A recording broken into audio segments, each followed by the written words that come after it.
Hello student, dreams Kunnu online classes में आपका हार्दिक स्वागत अभिनंदन है। आज हम पढ़ रहे हैं सेकंड ग्रेड के लिए फिलोसफी। आज का हमारा टॉपिक है स्टूडेंट, वो है बौद्ध नीति शास्त्र। यहाँ से आपको एक क्वेश्चन हर बार एग्जाम में पूछा जाता है। इस टॉपिक को क्लियर करने से पहले स्टूडेंट, अगर आप इस चैनल पर नए हैं तो लाइक शेयर सब्सक्राइब कर दीजिए और आपको इसी फिलोसफी से संबंधित जो टॉपिक हैं वो इस चैनल पर करवा दिए गए हैं।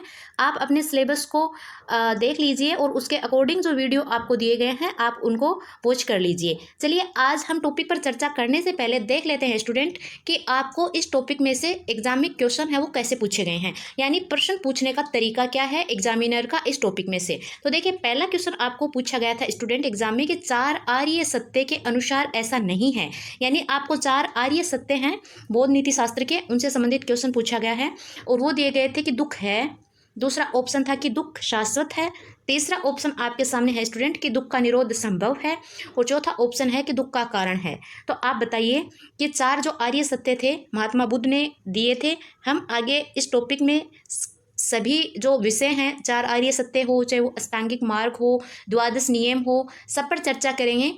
क्वेश्चन यानी प्रश्न देखने का एक पहला औचित्य ये हो जाता है कि टॉपिक पढ़ रहे हैं तो हमें उस टॉपिक में से क्या और कितना पढ़ना है ये हमें पता लग जाता है। तो देखिए स्टूडेंट, इस प्रश्न का उत्तर है वो होगा कि दुख शाश्वत है। महात्मा बुद्ध ने कभी ये नहीं कहा कि दुख शाश्वत है। उनका ये कहना था कि दुख तो है, लेकिन दुख का क्या है, निरोध भी संभव है, यानी दुख शाश्वत नहीं है। तो इसका जो ऑप्शन हो जाएगा सही वो हो जाएगा दुख शाश्वत है। चलिए बढ़ते आगे। आपको आगे क्वेश्चन पूछा गया था स्टूडेंट कि निम्न में से कौन सा कथन बुद्ध के चार आर्य सत्यों में शामिल नहीं है। फिर से आपको क्वेश्चन पूछा गया है चार आर्य सत्यों में से ही, तो चार आर्य सत्यों में शामिल नहीं है। पहला ऑप्शन है आपके सामने स्टूडेंट दुख की सार्वभौमिकता, दूसरा ऑप्शन है आपके सामने दुख के स्वरूप पर निरंतर चर्चा करते रहना, तीसरा ऑप्शन है दुख के कारण और चौथा ऑप्शन है दुख के निवारण। तो देखिए स्टूडेंट, इस क्वेश्चन का आंसर होगा दुख पर निरंतर चर्चा करते रहना। ये जो है ये आर्य जो सत्य थे उनमें शामिल नहीं है। तो चलिए, आज के क्वेश्चन हमने देखे। इसके अलावा जो नेक्स्ट वीडियो होगा उसमें इससे संबंधित जितने भी क्वेश्चन हैं उन पर चर्चा करेंगे। लेकिन इतना आपको पता लग गया होगा स्टूडेंट, आगे आप क्वेश्चंस का एनालिसिस करेंगे तो भी आप पाएंगे कि आपको इस टॉपिक में से सिर्फ चार आर्य सत्य या फिर जो अष्टांगिक मार्ग हैं वहाँ से ही क्वेश्चन अब तक की एग्जाम में पूछे गए हैं। तो उसी के अकॉर्डिंग हम पढ़ते हैं। चलिए बढ़ते हैं अपने टॉपिक की ओर। देखिए स्टूडेंट, आज हमारा टॉपिक है बौद्ध नीति शास्त्र। टॉपिक का नाम क्या है? बौद्ध नीति शास्त्र। तो देखिए, आप अगर सोच रहे होंगे कि हम यहाँ पर जो चर्चा करेंगे वो बुद्ध से संबंधित करेंगे। देखिए स्टूडेंट, बौद्ध नीति शास्त्र है उसमें हम सिर्फ महात्मा बुद्ध का जो दर्शन है उस पर चर्चा करेंगे। हमें क्वेश्चन भी सिर्फ इन्हीं से पूछे जाते हैं। यहाँ पर हम इस चैप्टर पर चर्चा नहीं करेंगे कि इनका जन्म कहाँ हुआ, इनका हृदय परिवर्तन है वो कैसे हुआ, ये राजमहल से निकले तो इनको चार हैं वो कौन कौन सी अवस्थाएं देखने को मिली, इनको कब मरीज मिला, कब इनको सन्यासी मिला, ये सब जो चीज़ें हैं वो इतिहास से संबंधित हैं। यहाँ पर इन सब चीज़ों का कोई औचित्य नहीं है, ना आपको यहाँ से क्वेश्चन है वो पूछे जाते हैं। तो चलिए बढ़ते हैं अपने टॉपिक की ओर। बौद्ध नीति शास्त्र प्रतिपादक कौन है? महात्मा बुद्ध। देखिए स्टूडेंट, आपसे एक क्वेश्चन पूछा जा सकता है कि बौद्ध नीति शास्त्र में कि दर्शन का प्रतिपादन किसने किया? तो महात्मा बुद्ध ने। महात्मा बुद्ध ने जगत की दुख रूपता को देखते हुए चार आर्य सत्य हैं वो प्रकट किए।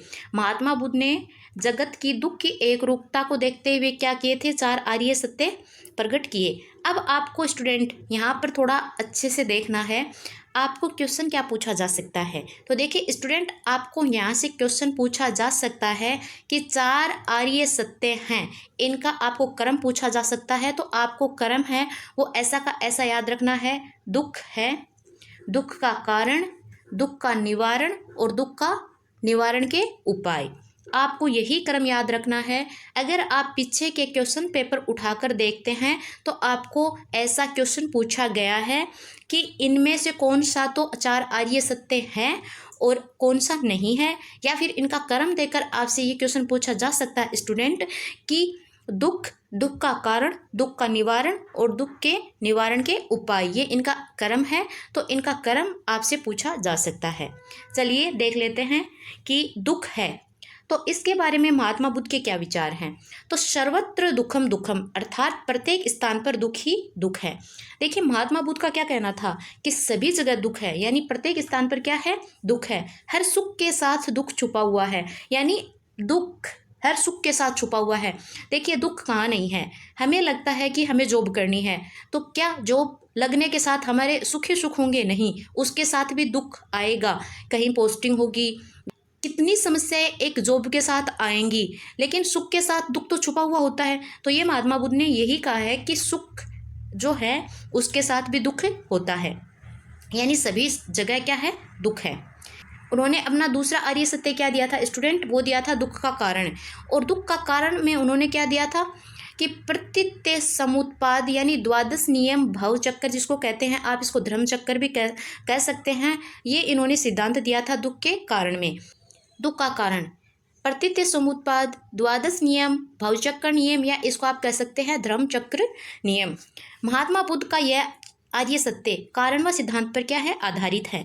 महात्मा बुद्ध ने दुख को भी एक कार्य माना है और इसी दुख के कारण के रूप में उन्होंने क्या दिया, प्रत्यय समुत्पाद को प्रस्तुत किया। तो देखिए स्टूडेंट, आपको इतना याद रखना है कि दूसरा आर्य सत्य कौन सा था, तो दूसरा था दुख का कारण। और दुख के कारण में इन्होंने किसका प्रतिपादन किया, तो प्रत्यय समुत्पाद यानी द्वादश नियम या निदान चक्र, भाव चक्र, धर्म चक्र का इन्होंने क्या किया, प्रतिपादन किया। तो चलिए देखते हैं कि प्रत्यय समुत्पाद है वो क्या है।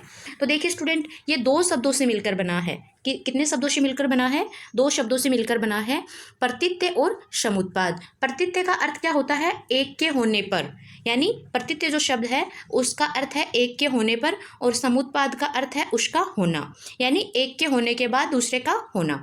प्रत्यय समुत्पाद के अंतर्गत महात्मा बुद्ध ने द्वादश नियम या द्वादश निदान चक्र क्या किया था, प्रस्तुत किया था।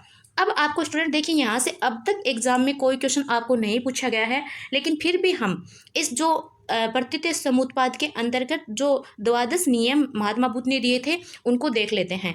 देखिए अब तक क्वेश्चन नहीं आया है, सेकंड ग्रेड में यहाँ से आपको कोई क्वेश्चन नहीं पूछा गया है, लेकिन फिर भी स्टूडेंट हम इनको देख लेते हैं कि द्वादश नियम के अंतर्गत उनकी शुरुआत कहाँ से होती है, तो अविद्या से होती है।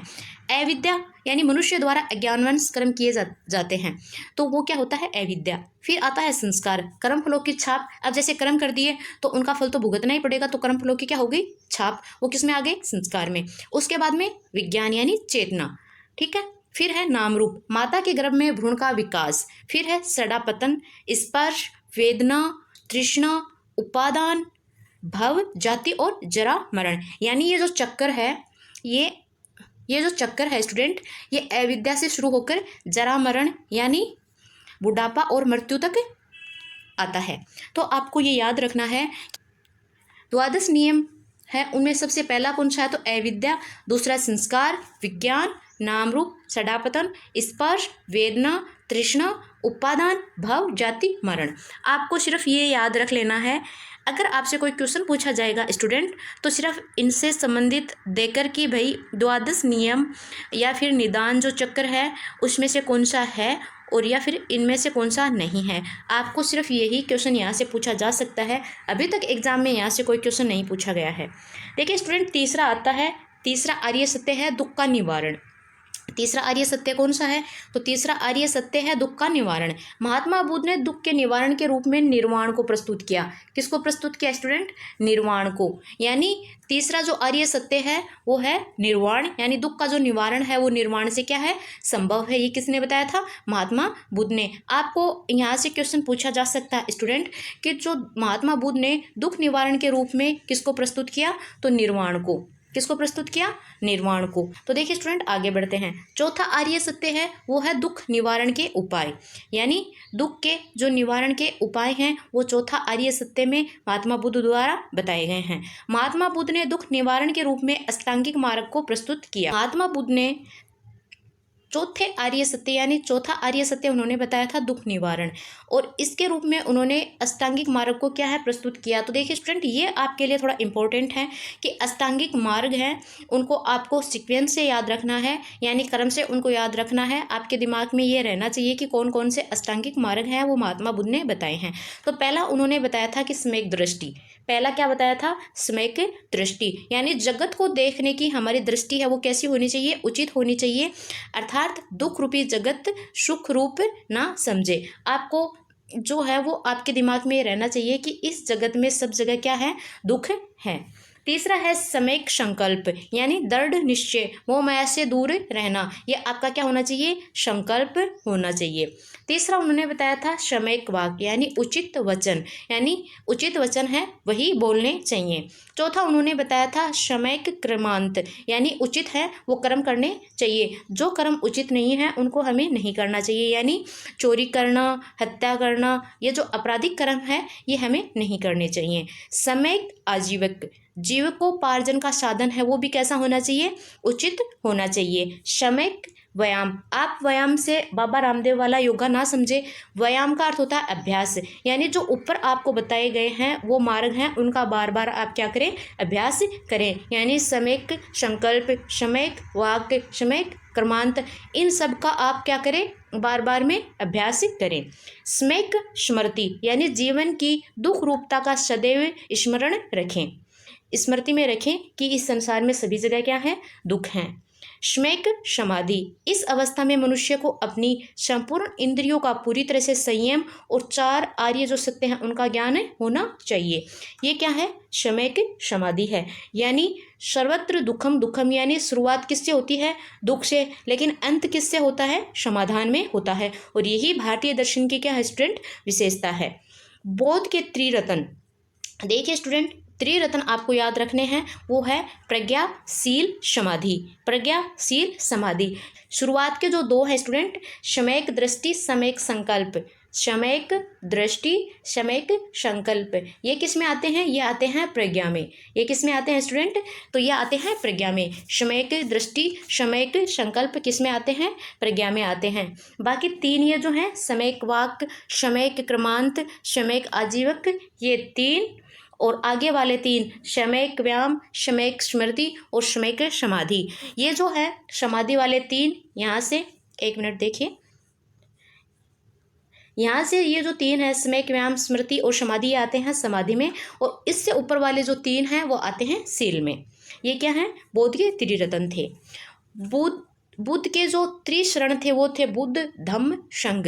अगर आपको स्टूडेंट ये पूछ ले कि बुद्ध के त्रिशरण हैं तो आपको याद रखना है बुद्ध धम्म संघ। पंचशील सत्य, अहिंसा, असत्य, ब्रह्मचर्य और नाशावर्जन, ये क्या थे? बौद्ध धर्म के पंचशील। शील का अर्थ होता है स्टूडेंट आचरण। तो आपको ये जो पंचशील है इनको याद रखना है, सत्य, अहिंसा, असत्य, ब्रह्मचर्य और नाशावर्जन, ये क्या थे? बौद्ध नीति शास्त्र में पंचशील दिए गए हैं। बौद्ध दर्शन हीनयान व महायान दो भागों में विभाजित हो गया था। तो देखिए स्टूडेंट, यहाँ से आपको अभी तक कोई क्वेश्चन नहीं पूछा गया है, ये काफ़ी डीप में चला जाता है, लेकिन हम थोड़ी चर्चा कर लेते हैं कि बौद्ध दर्शन है वो कितने भागों में बटा? तो दो भागों में, हीनयान और महायान। हीनयान क्या कहता है कि आत्म दीपो भव है, आत्म दीपो भव है, और जो महायान है उसकी भावना है बहुजन हिताय बहुजन सुखाय, यानी सभी का हित सभी का सुख, और इसको क्या कहा गया? बोधिसत्व। और ये जो हीनयान है इसको मानने वाला क्या कहलाता है? अहर्त, केवल अपने कल्याण के लिए विकास करना हीनयान का उद्देश्य है, जबकि महायान में क्या कहा गया है कि सभी के कल्याण के लिए विकास करना। इसलिए बौद्ध धर्म कैसा है स्टूडेंट? ये व्यवहारिक दर्शन है। जो बौद्ध दर्शन है वो कैसा दर्शन है स्टूडेंट? व्यवहारिक दर्शन है। और यही कारण था कि बौद्ध दर्शन है वो काफ़ी मात्रा में देशों में विदेशों में फैला, क्योंकि ये कैसा दर्शन था? ये एक व्यवहारिक दर्शन था। इसके अलावा अगर आपसे पूछ ले कि क्षणिकवाद और अनात्मवाद ये क्या है, तो ये बौद्ध के ही क्या है? मुख्य सिद्धांत हैं।